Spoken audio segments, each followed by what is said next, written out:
Elle était là, devant moi, tenant la main de mon mari, me regardant droit dans les yeux avec ce sourire que je n'oublierai jamais. Pendant des mois, elle avait dormi dans mon lit, mangé à ma table, connaissait mes secrets les plus intimes. Et maintenant, elle portait son enfant. Comment une amitié peut-elle se transformer en la plus cruelle des trahisons? Cette histoire va vous glacer le sang, parce que ce qui m'est arrivé pourrait arriver à n'importe qui, même à vous. Dites-moi en commentaire de quelle ville vous nous regardez. J'adore savoir d'où viennent mes témoins fidèles.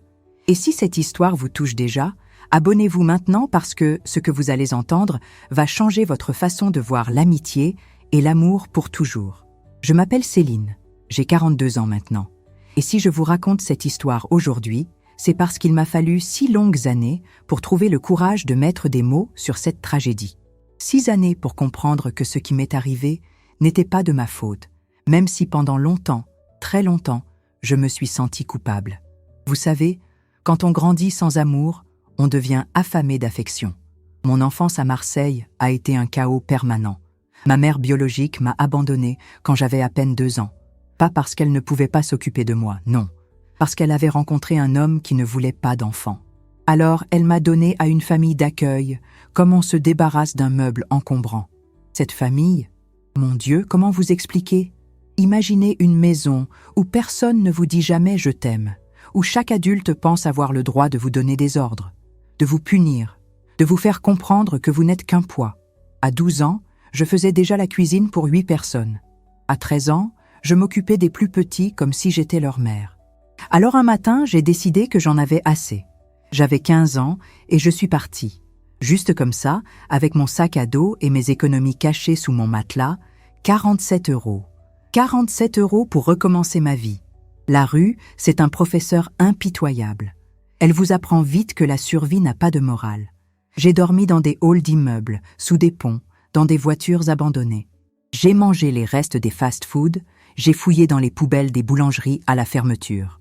Et oui, j'ai subi des choses dont je ne parlerai jamais, parce que certaines blessures sont trop profondes pour être exposées.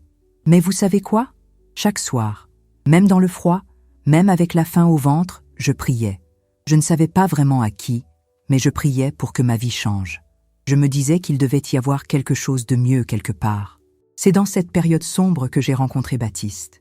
Il travaillait dans un garage près de la gare où je traînais souvent. Baptiste, c'était mon premier sauveur.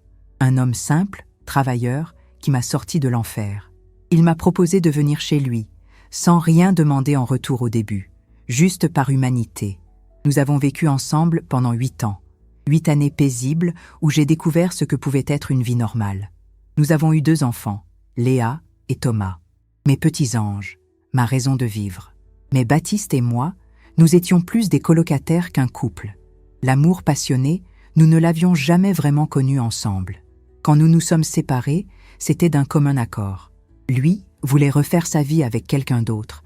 Et moi, je rêvais encore de ce grand amour que je n'avais jamais eu. Nous avons gardé de bons rapports pour les enfants. Baptiste était un père présent. Et ça comptait énormément pour moi qui n'avais jamais eu de figure paternelle stable. Me retrouver seule avec Léa et Thomas, ça a été le déclic. Je ne voulais pas que mes enfants grandissent dans la précarité comme moi. Alors j'ai tout fait pour m'en sortir. J'ai repris mes études le soir, avec les petits qui faisaient leurs devoirs à côté de moi dans la salle de classe. L'institutrice était formidable, elle nous laissait rester après les cours. J'enchaînais les petits boulots, ménage chez les particuliers, serveuse dans un café, garde d'enfants le week-end. Mes journées commençaient à 5 heures du matin et se terminaient à minuit passé. Mais je tenais, parce que j'avais un objectif. Donner à mes enfants ce que je n'avais jamais eu. Un jour, j'ai décroché un emploi dans une usine de textile à Aix-en-Provence. Le salaire était correct, mais les horaires étaient terribles. Je partais de Marseille à 4 heures du matin pour arriver à l'usine à 6 heures. Le soir, quand je rentrais, il était souvent 22 heures passées. Baptiste gardait les enfants quand il pouvait, mais il avait aussi sa vie. Souvent, je devais payer une baby-sitter avec l'argent que je gagnais difficilement. Parfois, quand les transports étaient en grève ou en retard, je me retrouvais bloqué à Aix sans moyen de rentrer. J'ai dormi plusieurs fois sur un banc de la gare en attendant le premier train du matin. Mais vous savez, même dans cette galère, j'étais fière. Fière de m'en sortir seule. fière de montrer à mes enfants qu'on peut toujours s'en sortir quand on se donne les moyens. Léa, qui avait alors 9 ans, me disait souvent « Maman, quand je serai grande, je veux être forte comme toi. » C'est dans le Teur, entre Aix et Marseille, que ma vie a basculé une seconde fois. Un matin de printemps 2017, le train était bondé comme d'habitude. J'étais debout, serré contre les autres voyageurs, épuisé par ma nuit trop courte. Et là, à un arrêt, cet homme monte dans le wagon. Laurent Moreau, 38 ans, professeur d'ingénierie à l'Université de Marseille. Élégant, cultivé, avec ce charme naturel des hommes qui ont toujours vécu dans un milieu privilégié. Nos regards se sont croisés quand le train a freiné brusquement et que je suis tombée contre lui. « Pardon », j'ai murmuré, gênée. « Ce n'est rien », il m'a répondu avec ce sourire qui allait changer ma vie. Nous avons commencé à discuter. Il était fasciné par mon parcours, par ma détermination. Moi, j'étais éblouie par son intelligence, sa culture, sa façon de voir le monde. Nous étions tellement différents. Et pourtant, quelque chose passait entre nous. Il m'a demandé mon numéro avant de descendre à sa station. Le soir même, il m'appelait. Nous avons parlé pendant 3 heures. 3 heures où j'ai eu l'impression de découvrir un monde nouveau, plein de possibilités que je n'avais jamais imaginées. Laurent était tout ce que je n'avais jamais eu. La stabilité, la sécurité, l'intelligence. Quand il me parlait de ses cours à l'université, de ses recherches, j'avais l'impression d'être une étudiante qui découvre un domaine passionnant. Il me faisait me sentir intelligente, intéressante. Au bout de quelques semaines, il m'a proposé de nous installer ensemble. « Tu mérites mieux que cette vie de galère », me disait-il. « Laisse-moi prendre soin de toi. » Cette phrase, elle résonne encore dans ma tête aujourd'hui. À l'époque, elle m'avait fait pleurer de bonheur. Quelqu'un voulait prendre soin de moi. Quelqu'un me trouvait digne d'être aimé et protégé. Déménager à Toulon avec Laurent, c'était comme passer d'un noir et blanc à un film en couleur. Son appartement était magnifique. Vue sur le port, meubles de designer, bibliothèque remplie de livres que je mourais d'envie de lire. Pour la première fois de ma vie, j'avais l'impression d'être arrivée quelque part. Laurent avait obtenu un poste à l'école navale, un travail prestigieux qui lui permettait de bien gagner sa vie. « Maintenant, tu peux arrêter de travailler », m'a-t-il dit dès la première semaine. « Je veux que tu étudies, que tu réalises tes rêves, mes rêves. » J'avais toujours voulu devenir infirmière, aider les gens, soulager la souffrance, peut-être parce que j'avais moi-même tant souffert. Mais Laurent avait une autre idée. « L'infirmerie, c'est trop dur physiquement », m'expliquait-il avec cette patience professorale que je trouvais si séduisante. Et puis, les horaires, nous n'aurions jamais de temps ensemble. Pourquoi ne pas te diriger vers quelque chose de plus féminin?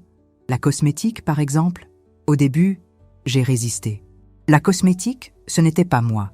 Mais Laurent insistait avec tant de douceur, tant d'arguments logiques. « Fais-moi confiance », répétait-il. « Je veux juste ton bonheur. » Alors j'ai cédé. Je me suis inscrite dans une école d'esthétique. Et vous savez quoi? Au final, j'ai découvert que j'aimais ça. Prendre soin des autres, même d'une façon différente, ça me correspondait. Laurent avait peut-être raison après tout. Mes enfants venaient me voir un week-end sur 2. Au début, ils étaient méfiants avec Laurent. Léa me disait « Il est bizarre, maman.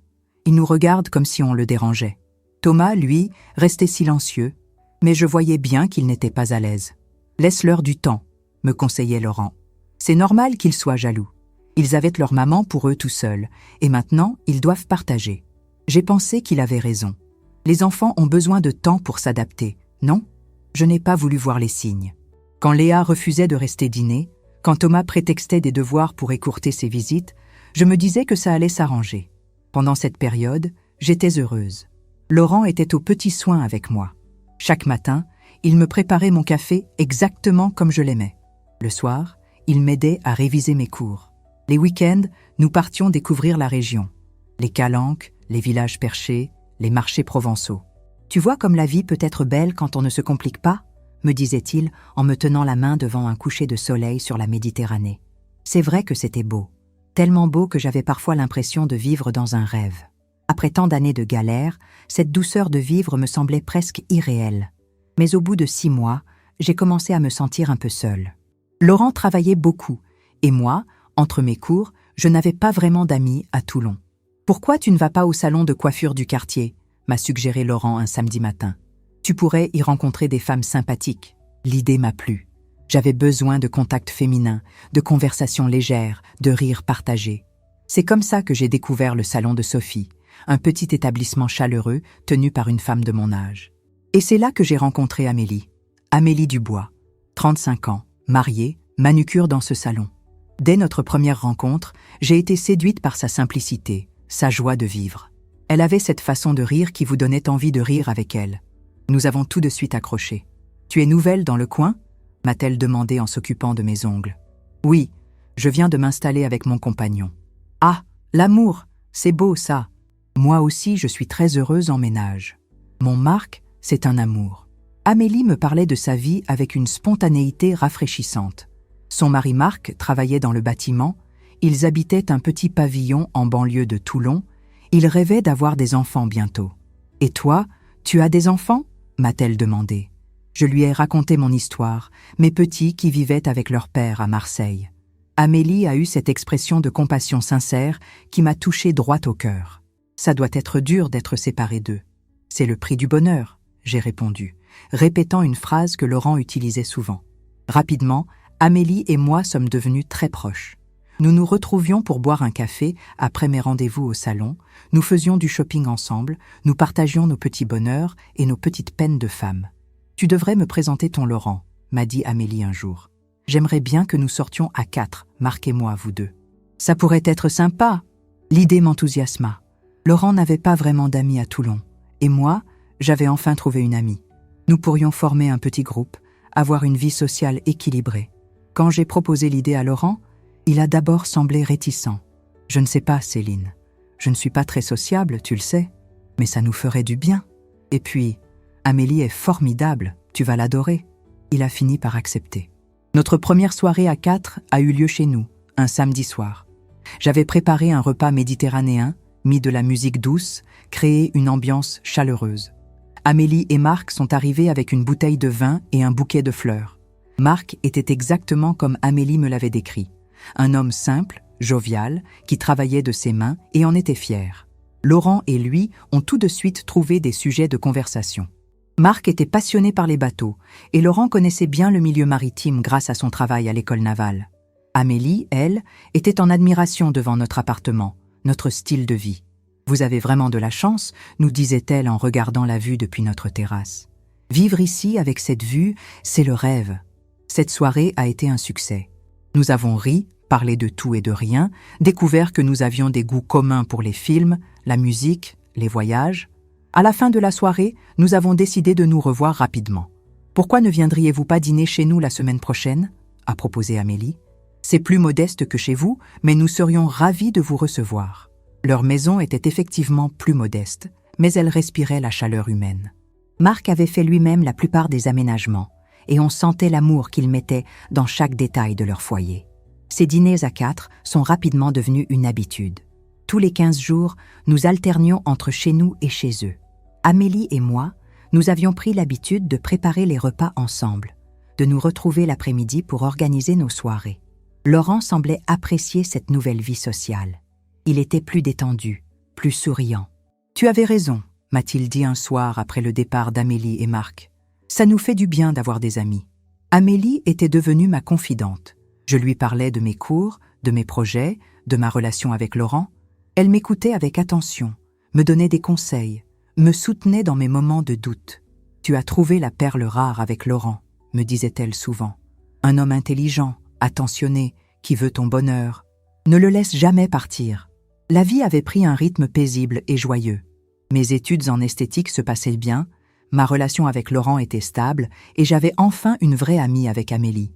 Pour la première fois depuis longtemps, j'avais l'impression d'avoir trouvé ma place dans le monde. C'est à cette période que j'ai commencé à chercher activement mes parents biologiques. Internet était devenu un outil formidable pour retrouver les traces du passé. Et après des mois de recherche, j'ai fini par localiser mon père à Nice. Il s'appelait Philippe Martins, avait 62 ans et vivait seul depuis la mort de sa compagne. Quand je lui ai téléphoné pour la première fois, nous avons pleuré tous les deux au téléphone. Lui aussi m'avait cherché pendant des années. Ma mère lui avait dit que j'étais morte à la naissance. Pendant 40 ans, il avait porté le deuil d'un enfant qui était bien vivant. « Ma petite fille », répétait-il en sanglotant. « Ma petite fille que j'ai crue morte. » Il m'a expliqué qu'il avait une nouvelle famille, sa sœur Brigitte, ses neveux et nièces, des cousins. Toute une famille qui m'attendait à bras ouverts. « Il faut que tu viennes nous voir », insistait-il. « Il faut que tu rencontres tout le monde. Nous avons tant d'années à rattraper. » Laurent a été merveilleux dans cette épreuve émotionnelle. Il m'a encouragé, soutenu, aidé à organiser ce voyage qui représentait tant pour moi. « C'est important que tu retrouves tes racines », me disait-il. « Va passer tout le temps qu'il faut avec ta famille. Moi, je peux me débrouiller. » Amélie aussi était très émue par cette histoire. « C'est un miracle », répétait-elle. « Retrouver son père après tant d'années. Tu as tellement de chance !» Nous avons organisé ce voyage comme un événement majeur. Laurent a réservé nos billets d'avion, Amélie m'a aidé à choisir mes vêtements, Marc a proposé de nous emmener à l'aéroport. « Restez le temps qu'il faut », nous a dit Amélie en me serrant dans ses bras avant notre départ. « Profitez bien de ces retrouvailles. » Le voyage à Nice a été magique. Mon père, papa, ce mot que je n'avais jamais pu prononcer sincèrement. Il m'attendait à l'aéroport avec un bouquet de roses blanches et les larmes aux yeux. Quand je l'ai vu, j'ai su immédiatement que c'était lui. Nous avions les mêmes yeux, le même sourire. Sa famille m'a accueilli comme si j'avais toujours fait partie d'eux. Ma tante Brigitte avait préparé un repas énorme avec tous mes plats préférés qu'elle avait devinés. Mes cousins m'ont montré des photos de famille où manquait cruellement ma place. « Maintenant, tu es là », répétait papa en me tenant la main. « Plus jamais tu ne seras seul. » Laurent est resté une semaine avec moi, puis il a dû repartir pour reprendre ses cours.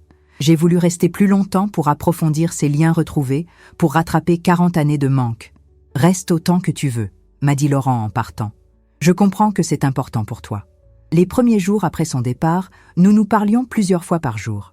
Il me racontait sa routine, ses cours, ses soirées tranquilles à la maison.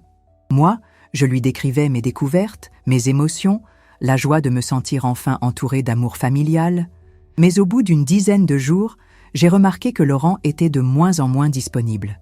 Quand je l'appelais, il ne répondait pas toujours. Quand il me rappelait, il semblait pressé, distant. « Tout va bien ?» lui demandai-je. « Oui, très bien. C'est juste que j'ai beaucoup de travail en ce moment. » Puis il y a eu cette soirée où j'ai essayé de le joindre pendant 3 heures, sans succès. Quand il m'a finalement rappelé le lendemain matin, il m'a expliqué qu'il était sorti dîner avec des collègues et qu'il avait oublié son téléphone à la maison. Ça m'a semblé étrange. Laurent n'était pas du genre à sortir spontanément, et il n'oubliait jamais son téléphone. Mais j'ai chassé mes doutes. J'étais loin, heureuse avec ma famille retrouvée. Je ne voulais pas gâcher ces moments précieux avec des soupçons injustifiés. Au bout de 3 semaines, j'ai finalement décidé de rentrer. Papa aurait voulu que je reste plus longtemps, mais je sentais qu'il fallait que je retrouve Laurent, que nous nous retrouvions. « Tu reviendras bientôt ?»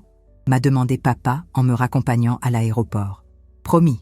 Et vous viendrez nous voir à Toulon aussi. »« Bien sûr, ma chérie.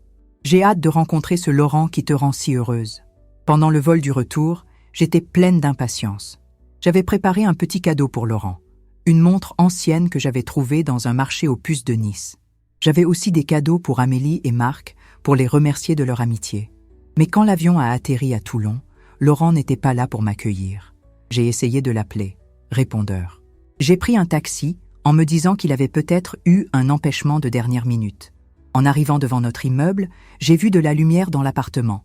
Parfait, il était là. Mais en montant l'escalier, j'ai entendu des voix. Laurent recevait quelqu'un. J'ai ouvert la porte avec mes clés et là, j'ai eu le choc de ma vie. Laurent était dans le salon avec Amélie et Marc. Ils avaient l'air de faire la fête. Des bouteilles de champagne sur la table, de la musique, des rires. Quand ils m'ont vu, il y a eu un silence de mort. « Céline !»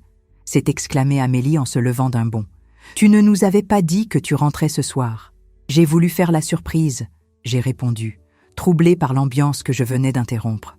Laurent s'est approché de moi pour m'embrasser, mais j'ai senti qu'il était mal à l'aise. « Comment ça s'est passé avec ton père ?» m'a-t-il demandé en évitant mon regard. « Très bien. Mais pourquoi vous faites la fête? Il y a une occasion spéciale ?» Nouveau silence gênant. C'est Marc qui a fini par répondre. « Nous fêtions le nouveau poste d'Amélie. Elle a trouvé un travail dans un salon plus chic. »« Ah, c'est formidable !» j'ai dit en me forçant à sourire. « Félicitations, Amélie. » Mais quelque chose clochait dans cette explication. Amélie n'avait jamais mentionné qu'elle cherchait un autre travail. Et puis, cette ambiance, on aurait dit qu'ils avaient été pris en flagrant délit de quelque chose. Bon, Nous allons vous laisser vous retrouver, a dit Marc en se levant rapidement. Tu dois être fatigué après ton voyage. Ils sont partis précipitamment, en me laissant avec un sentiment bizarre. Laurent aussi semblait nerveux, pressé de se coucher. Tu ne me racontes pas tes 3 semaines ? Lui ai-je demandé en nous mettant au lit. Demain, a-t-il répondu en me tournant le dos. Je suis épuisé. Cette nuit-là, j'ai mal dormi. Quelque chose avait changé dans l'appartement, dans l'atmosphère. Je n'arrivais pas à mettre le doigt dessus, mais je sentais que quelque chose était différent. Le lendemain matin, Laurent est parti travailler plus tôt que d'habitude. J'ai une réunion importante, m'a-t-il dit en m'embrassant distraitement. Resté seul, j'ai commencé à ranger mes affaires de voyage. Et c'est là que j'ai trouvé des indices troublants. Dans la salle de bain, il y avait un rouge à lèvres qui n'était pas le mien. Dans la chambre, des cheveux longs et bruns sur l'oreiller. Mes cheveux à moi sont courts et blonds. Mon cœur s'est mis à battre très fort. Ces cheveux, ils ressemblaient à ceux d'Amélie. Non, c'était impossible. J'imaginais des choses. Amélie était mon amie, ma meilleure amie. Et elle était mariée, heureuse avec Marc. Et Laurent. Laurent m'aimait, j'en étais sûre. Mais le doute était planté. Et ce doute allait grandir, jusqu'à devenir une certitude atroce. Les jours qui ont suivi mon retour ont été étranges. Laurent était différent, plus distant, moins affectueux, souvent perdu dans ses pensées. Quand je lui demandais ce qui n'allait pas, il me répondait invariablement que tout allait bien, qu'il était juste fatigué par le travail. Amélie aussi avait changé. Elle était moins disponible pour nos petits cafés habituels, prétextant son nouveau travail qui l'accaparait beaucoup. Quand nous nous voyions, elle était nerveuse, évitait mon regard, coupait court à nos conversations. « Tu es sûre que tout va bien ?» lui ai-je demandé un après-midi où elle semblait particulièrement agitée. « Mais oui, pourquoi ?» a-t-elle répondu un peu trop vivement. « C'est juste que, tu sais, le nouveau salon, les nouvelles habitudes, ça prend du temps de s'adapter. » J'ai voulu la croire. J'avais tellement besoin de croire que mes soupçons étaient infondés. Mais les signes s'accumulaient. Laurent recevait des messages en pleine nuit et se levait pour y répondre en cachette dans la salle de bain. Il avait changé le code de son téléphone. Quand il prenait une douche, son portable vibrait sans arrêt. Et quand je lui signalais, il haussait les épaules, c'est sûrement le travail. Un matin, j'ai décidé de passer à l'ancien salon d'Amélie pour prendre des nouvelles de Sophie, la patronne. Quelle n'a pas été ma surprise quand Sophie m'a dit « Amélie, mais elle travaille toujours ici. Elle n'est pas venue aujourd'hui. Elle a appelé pour dire qu'elle était malade. » Mon sang n'a fait qu'un tour. Amélie avait menti. Elle n'avait jamais changé de travail. Alors pourquoi cette mise en scène le soir de mon retour ? J'ai décidé de mener ma petite enquête. Le lendemain, au lieu d'aller à mes cours, j'ai suivi Laurent. Je sais que c'était mal, que c'était de l'espionnage, mais j'avais besoin de savoir. Laurent n'est pas allé à l'école navale. Il s'est dirigé vers un petit café du centre-ville et là, j'ai eu la confirmation de mes pires craintes. Amélie l'attendait à une table du fond. Ils se sont embrassés. Pas un baiser d'amitié, non. Un baiser d'amoureux. Un baiser qui m'a déchiré le cœur en 1000 morceaux. Je suis restée cachée derrière une voiture, tremblante, incapable de bouger. Je les ai vus se tenir les mains, se regarder dans les yeux avec cette complicité que je croyais être la nôtre, à Laurent et moi. Ils ont parlé pendant 1 heure. Je n'entendais pas leurs mots, mais leurs gestes parlaient pour eux. Laurent caressait le visage d'Amélie avec une tendresse que je ne lui connaissais plus depuis mon retour. Amélie riait de ce rire cristallin qui me charmait tant avant et qui maintenant me faisait l'effet d'un poignard. Quand ils se sont levés pour partir, j'ai cru qu'ils allaient se séparer. Mais non, ils ont pris la même direction, vers un petit hôtel discret que je connaissais de vue. J'ai couru jusqu'à chez nous. J'ai vomi, pleuré, hurle dans un coussin pour étouffer ma douleur. Comment avais-je pu être si aveugle ? Comment ma meilleure amie et l'homme que j'aimais avaient-ils pu me trahir de façon si cruelle ? Quand Laurent est rentré le soir, j'ai fait comme si de rien n'était. J'avais besoin de temps pour digérer, pour comprendre, pour décider quoi faire. « Bonne journée ?» m'a-t-il demandé en m'embrassant sur la joue. « Très bonne. Et toi ?»« Oh, tu sais, la routine. Cours, réunion, paperasse. » Il mentait avec une facilité déconcertante. Depuis combien de temps me mentait-il ? Cette nuit-là, pendant qu'il dormait, j'ai pris son téléphone. Le code avait beau avoir changé, j'ai réussi à le deviner. C'était la date de naissance d'Amélie. Comme c'était subtil, leur message était là, sous mes yeux. Des dizaines et des dizaines de messages d'amour, de désir, de complicité. Ils se donnaient des surnoms tendres, planifiaient leurs rendez-vous, riaient de ma naïveté. Un message d'Amélie m'a particulièrement marqué. Elle ne se doute de rien, la pauvre. Hier, elle me parlait encore de ses projets d'avenir avec toi. Si elle savait, et la réponse de Laurent, bientôt, nous n'aurons plus besoin de nous cacher. J'ai juste besoin d'un peu plus de temps pour organiser les choses. Organiser les choses, ça voulait dire quoi, ça? J'ai continué à lire et j'ai découvert l'horrible vérité. Leur liaison avait commencé pendant mon voyage à Nice. Dès le lendemain de mon départ, ils avaient couché ensemble. Dans notre lit, dans notre maison. Pire encore, ils planifiaient de m'annoncer leur relation d'une façon qui les arrangeait. Laurent allait me demander le divorce en prétextant que nous n'étions pas compatibles, et Amélie allait divorcer de Marc en inventant n'importe quelle excuse. « Il faut juste qu'on soit intelligent », écrivait Laurent. « Céline est fragile psychologiquement. Si elle apprend la vérité brutalement, elle risque de faire une dépression. Et ça compliquerait tout pour nous. Quelle délicatesse. » Il s'inquiétait de ma santé mentale tout en organisant méthodiquement ma destruction. J'ai remis le téléphone à sa place et j'ai passé le reste de la nuit les yeux grands ouverts, à réfléchir. Comment allais-je réagir? Que devais-je faire? Une partie de moi avait envie de faire un scandale, de les confronter, de leur crier ma douleur et ma colère. Mais une autre partie, plus réfléchie, me conseillait la prudence. J'étais financièrement dépendante de Laurent, je n'avais pas terminé mes études, je n'avais nulle part où aller.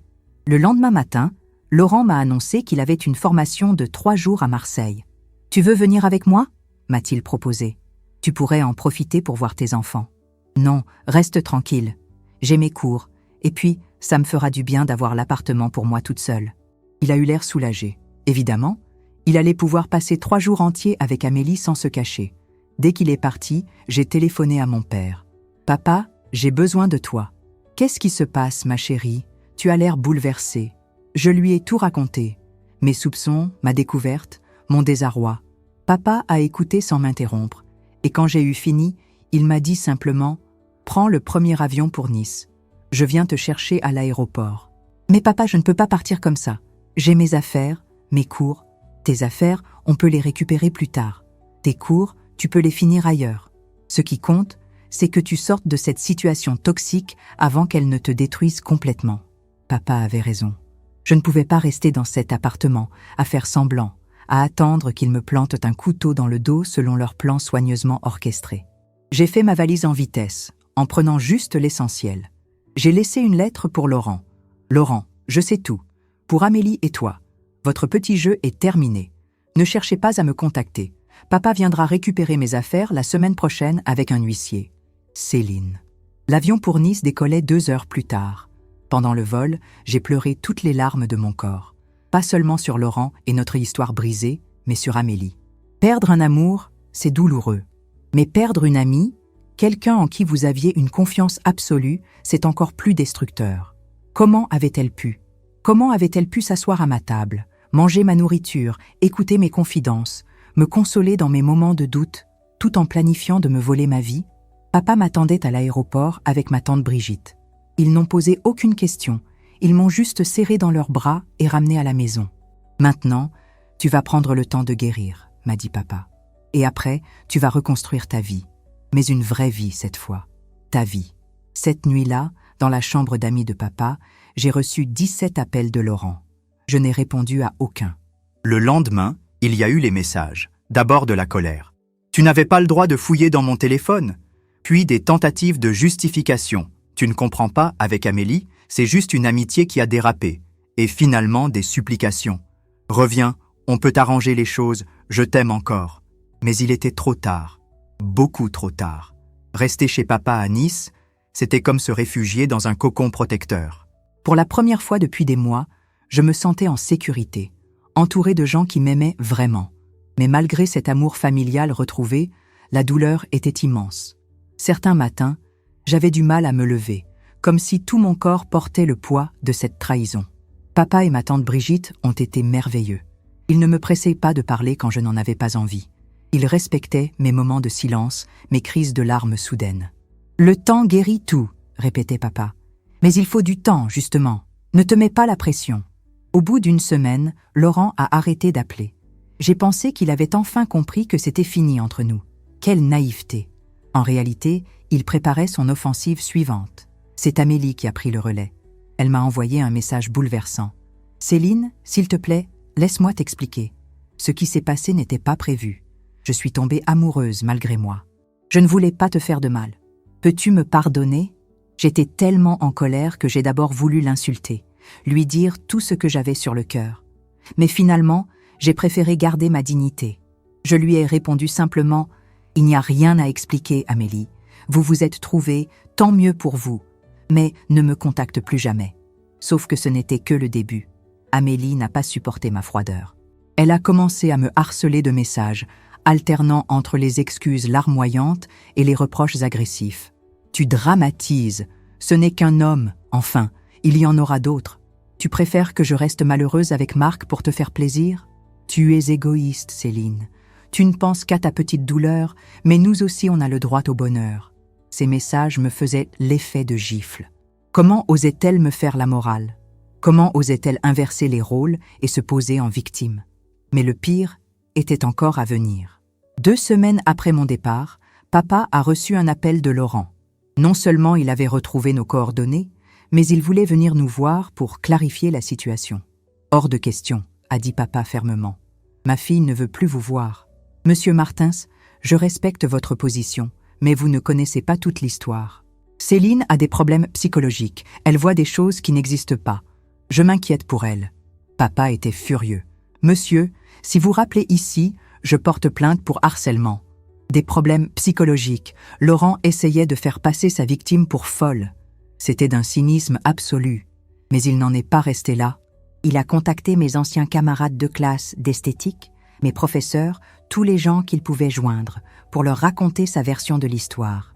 J'étais instable mentalement, je l'accusais à tort d'adultère, j'avais besoin d'aide psychologique. Certaines personnes l'ont cru. Une de mes camarades m'a même téléphoné. « Céline, Laurent nous a expliqué ta situation. Si tu veux, on peut t'aider à trouver un bon psychiatre. » Cette manipulation était atroce. Non seulement il m'avait trahi, mais en plus, il salissait ma réputation pour couvrir leurs mensonges. C'est à ce moment-là que j'ai reçu l'appel le plus inattendu. Marc, le mari d'Amélie, m'a contacté. « Céline, c'est Marc. Il faut qu'on se parle. » Sa voix était brisée. J'ai compris qu'il avait découvert la vérité lui aussi. « Amélie m'a quitté la semaine dernière, m'a-t-il dit. Elle m'a annoncé qu'elle était enceinte de Laurent et qu'ils allaient me vivre ensemble. Je ne savais pas qu'ils vous trompèrent depuis si longtemps.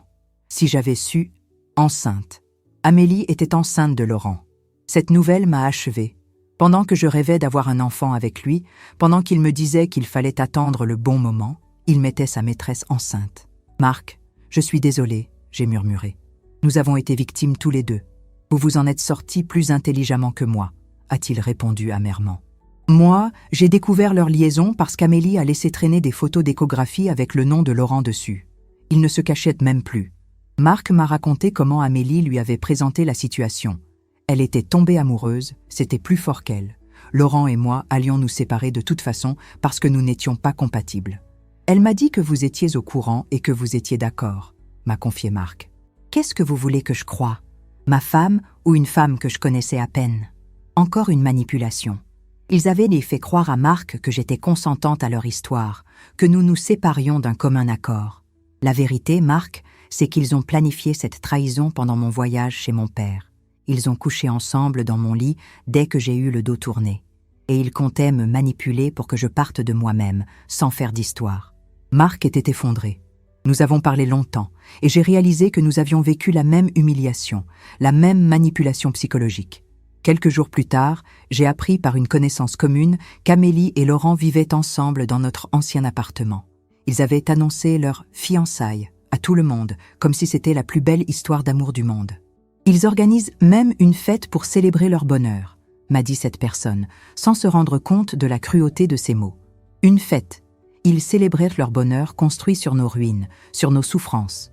Le comble, c'est qu'Amélie avait raconté à ses collègues du salon qu'elle avait sauvé Laurent d'une relation toxique avec une femme instable, moi. Elle se présentait comme la gentille fille qui avait consolé un homme malheureux. D'après ce qu'elle raconte, m'a rapporté Sophie, la patronne du salon, vous étiez jalouse, possessive, vous lui faisiez des scènes terribles. Laurent était malheureux avec vous. Cette réécriture de l'histoire me révoltait. Ils n'assumaient même pas leur trahison. Il la transformait en histoire d'amour romantique, où ils étaient les héros, et moi, la méchante. Mais le pire coup est venu 1 mois plus tard. J'ai reçu un courrier recommandé de l'avocat de Laurent. Il réclamait le remboursement de tous les frais qu'il avait engagés pour moi. Les cours d'esthétique, les voyages, même la nourriture et le logement. Mademoiselle Dubois ayant quitté le domicile conjugal sans motif valable, écrivait l'avocat, Monsieur Moreau demande le remboursement des sommes investies dans sa formation et son entretien. C'était du chantage pur et simple. Laurent savait très bien que je n'avais pas d'argent pour rembourser quoi que ce soit. Il voulait me faire peur, me forcer à revenir ramper devant lui. Papa était hors de lui. « Nous allons prendre un avocat », déclarait-il. « Ce salaud ne s'en tirera pas comme ça. » Mais moi, j'étais épuisée par tous ces combats. J'avais l'impression de me battre contre des moulins à vent. Ils avaient l'argent, les relations, la respectabilité sociale. Moi, je n'avais que ma vérité, et apparemment, ça ne suffisait pas. C'est à cette période que j'ai commencé à faire des cauchemars. Je rêvais qu'Amélie et Laurent se moquèrent de moi, qu'ils racontaient à tout le monde comme j'avais été naïve, comme il avait été facile de me manipuler. Je me réveillais en sueur, le cœur battant, avec cette sensation horrible d'avoir été salie, humiliée, ridiculisée. Papa s'inquiétait pour moi. « Tu maigris, tu ne dors plus, tu ne sors plus, il faut que tu voies quelqu'un, ma chérie. » Voir quelqu'un? Comme un psychiatre? Comme Laurent le dit à tout le monde? Céline, il n'y a aucune honte à demander de l'aide quand on souffre. Ce n'est pas être folle que d'avoir besoin de soutien après ce que tu as vécu. Mais j'avais trop peur. Peur qu'un professionnel confirme les dires de Laurent, peur d'être vraiment diagnostiquée comme instable, peur de donner raison à mes bourreaux. Alors j'ai continué à souffrir en silence, à ressasser ma douleur, à me demander comment j'avais pu être si aveugle, si naïve, si stupide. La nouvelle de la naissance de leur enfant m'est parvenue 6 mois plus tard. Un petit garçon qu'ils avaient appelé Nathan. Amélie avait envoyé la photo du bébé à tout le monde, avec ce message. « Notre petit miracle est arrivé.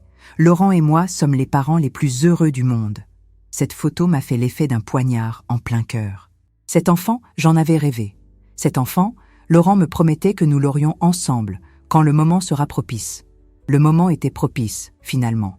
Juste pas avec moi. Les mois qui ont suivi la naissance de Nathan ont été les plus sombres de ma vie. Je n'arrivais plus à imaginer un futur pour moi. Comment pouvais-je refaire confiance à quelqu'un après une telle trahison? Comment pouvais-je croire encore en l'amour, en l'amitié, en la bonté humaine?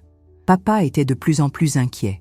Il me voyait dépérir jour après jour, m'enfermer dans une spirale de tristesse et d'amertume qui m'éloignait de la vie. « Ma chérie », m'a-t-il dit un matin où je n'avais même pas eu la force de me lever, « tu ne peux pas laisser ces gens-là détruire ta vie. Ce serait leur donner une victoire qu'ils ne méritent pas. » Mais papa, je n'y arrive plus.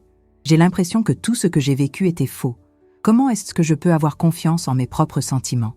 Parce que tes sentiments étaient vrais, Céline. Toi, tu aimais sincèrement. Toi, tu étais une vraie amie. Ce n'est pas parce qu'ils ont triché que tes émotions n'étaient pas authentiques. Cette phrase m'a fait réfléchir. Papa avait raison. J'étais en train de me punir pour les fautes des autres. J'étais en train de laisser leur toxicité empoisonner ma propre vision de moi-même. C'est ma tante Brigitte qui m'a donné le déclic final. Un après-midi où nous prenions le thé ensemble, elle m'a raconté sa propre histoire. « Tu sais, Céline, moi aussi j'ai été trahie. Mon premier mari m'a quittée pour ma propre sœur. Ma sœur, tu imagines? Pendant des années, j'ai pensé que c'était de ma faute, que je n'étais pas assez bien, pas assez belle, pas assez intéressante. Comment vous avez fait pour vous en sortir? J'ai pris une décision. Au lieu de me demander pourquoi il m'avait fait ça, j'ai décidé de me demander ce que je voulais faire de ma vie maintenant. Qu'est-ce que je voulais devenir? Qui est-ce que je voulais être? Et alors j'ai découvert que je voulais aider les autres femmes qui vivaient la même chose que moi. J'ai créé une association pour les femmes en difficulté. Et c'est là que j'ai rencontré ton oncle Pierre, un homme merveilleux qui m'a montré que l'amour vrai existait vraiment. Cette conversation a été un tournant. Pour la première fois depuis des mois, j'ai commencé à envisager autre chose que ma souffrance. Qu'est-ce que je voulais devenir? Qui avais-je envie d'être? J'ai commencé par reprendre contact avec mes enfants.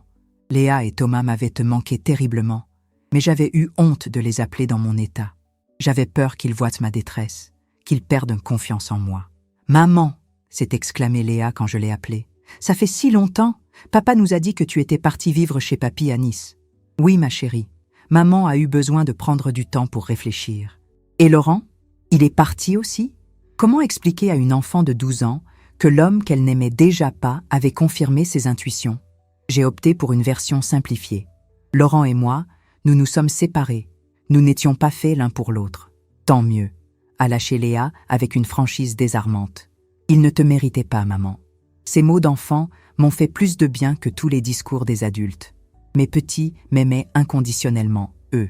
Eux, au moins, je pouvais leur faire confiance. J'ai commencé à aller mieux. Petit à petit, je me suis remise à sortir, à m'intéresser aux autres, à envisager l'avenir.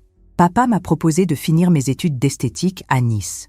Une nouvelle école, de nouveaux professeurs, de nouveaux camarades qui ne connaissaient pas mon histoire.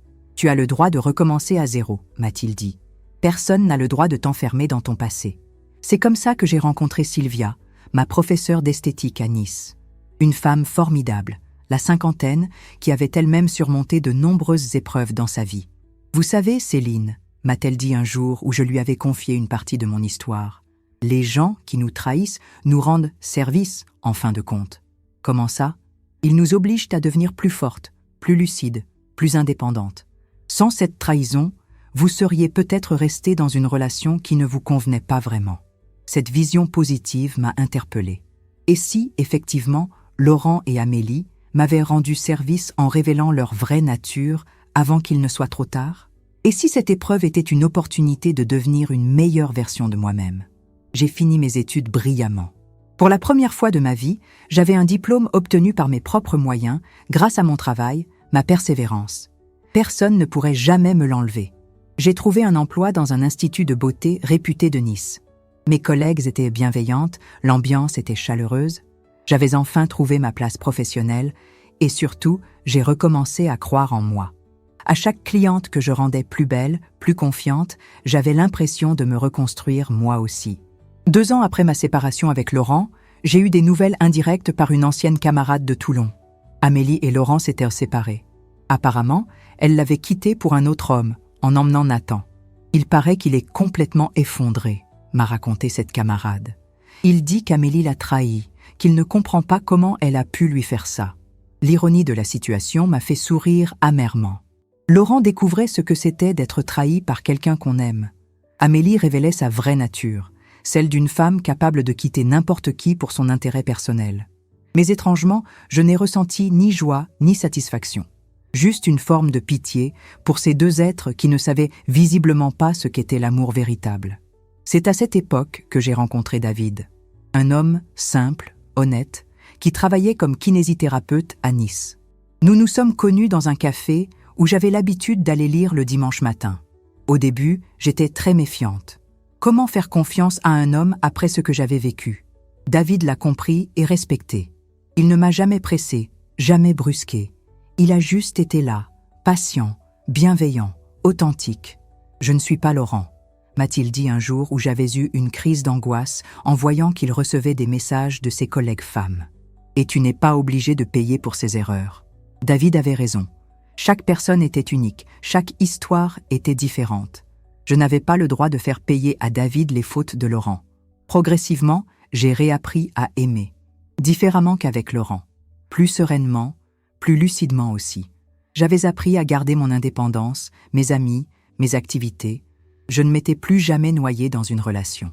Aujourd'hui, 6 ans après cette tragédie, je peux dire que je suis heureuse, vraiment heureuse. David et moi vivons ensemble, mes enfants l'adorent. J'ai un travail qui me passionne et des amis sincères que j'ai appris à choisir plus soigneusement. J'ai même réussi à pardonner à Laurent et Amélie. Pas pour eux, mais pour moi. Parce que la rancune empoisonne celui qui la porte, pas celui qui en est l'objet. Bien sûr, il y a encore des moments difficiles. Des jours où la méfiance refait surface, où j'ai peur qu'on me mente à nouveau. Mais j'ai appris à gérer ces peurs, à ne pas les laisser diriger ma vie. Mon conseil à toutes les femmes qui traversent une épreuve similaire, ne restez jamais dans une situation où vous n'êtes pas respectée. Ayez toujours votre indépendance financière et émotionnelle. Et surtout, rappelez-vous que la trahison en dit plus sur la personne qui trahit que sur celle qui est trahie. Vous valez mieux que les gens qui vous font du mal. Vous méritez l'amour, le respect, la sincérité. Et si quelqu'un n'est pas capable de vous donner cela, alors cette personne ne mérite pas de faire partie de votre vie. La vie m'a appris que nous sommes plus fortes que nous le pensons, que nous pouvons survivre à l'impensable et en sortir grandis, que chaque épreuve, aussi douloureuse soit-elle, nous apprend quelque chose sur nous-mêmes et sur les autres. Aujourd'hui, quand je regarde mes enfants qui sont devenus de magnifiques adultes, quand je vois David qui m'aime pour ce que je suis vraiment, quand je me lève le matin avec l'envie d'aller travailler et de croquer la vie à pleines dents, je me dis que Laurent et Amélie m'ont finalement rendu le plus beau des services. Ils m'ont obligée à devenir la femme que je suis aujourd'hui. Une femme libre, indépendante, lucide, aimante, mais pas naïve. Une femme qui sait ce qu'elle vaut et qui ne l'oublie plus jamais. Et vous savez quoi ? C'est la plus belle des revanches. Je n'ai jamais eu de nouvelles directes de Laurent ni d'Amélie depuis toutes ces années. Parfois, j'entends des bribes par des connaissances communes. Laurent aurait refait sa vie avec quelqu'un d'autre. Amélie élèverait son fils seule après plusieurs relations ratées. Mais ces informations me laissent complètement indifférente. Ils font partie de mon passé, de mon histoire, mais ils n'ont plus aucun pouvoir sur mon présent, ni sur mon futur. Et c'est exactement comme ça que ça doit être. L'autre jour, en me promenant dans Toulon avec David, nous sommes passés devant notre ancien appartement, à Laurent et moi. J'ai regardé ces fenêtres où j'avais été si heureuse, puis si malheureuse, et je n'ai ressenti qu'une immense sérénité. « Tu regrettes cette époque ?» m'a demandé David en suivant mon regard. « Non », j'ai répondu sans hésiter. « Cette époque m'a menée jusqu'à toi, jusqu'à nous, jusqu'à cette vie que nous construisons ensemble. Je ne regrette rien. » Et c'était vrai. Je ne regrettais rien, parce que chaque étape de mon parcours, même les plus douloureuses, m'avait construite. Si je devais donner un dernier conseil, ce serait celui-ci. Ne laissez jamais personne vous dire qui vous êtes ou ce que vous valez. Vous seul le savez. Et si quelqu'un essaie de vous diminuer, de vous manipuler, de vous faire douter de votre propre réalité, fuyez. Fuyez loin et vite. La vie est trop courte pour la passer avec des gens qui ne nous méritent pas. Et nous méritons tous d'être aimés sincèrement, respectés profondément et traités avec la dignité que tout être humain devrait recevoir. Voilà mon histoire. Une histoire de trahison, oui, mais surtout une histoire de renaissance. Une histoire qui prouve que nous pouvons toujours nous relever, toujours recommencer, toujours croire encore en l'amour et en la beauté de la vie. Merci de m'avoir écouté, merci de m'avoir accompagné dans ce voyage émotionnel. Et n'oubliez jamais, vous êtes plus forte que vous ne le pensez. Si cette histoire vous a touché, si elle résonne avec votre propre expérience ou si vous connaissez quelqu'un qui traverse une épreuve similaire, n'hésitez pas à partager ce témoignage.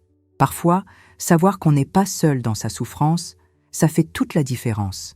Et surtout, abonnez-vous à cette chaîne, parce que nous continuons ensemble à briser les silences, à partager nos vérités, à nous soutenir mutuellement dans nos épreuves et nos victoires. Ensemble, nous sommes plus fortes. Ensemble, nous pouvons tout surmonter. Prenez soin de vous et à très bientôt pour un nouveau témoignage qui, je l'espère, vous touchera autant que celui-ci.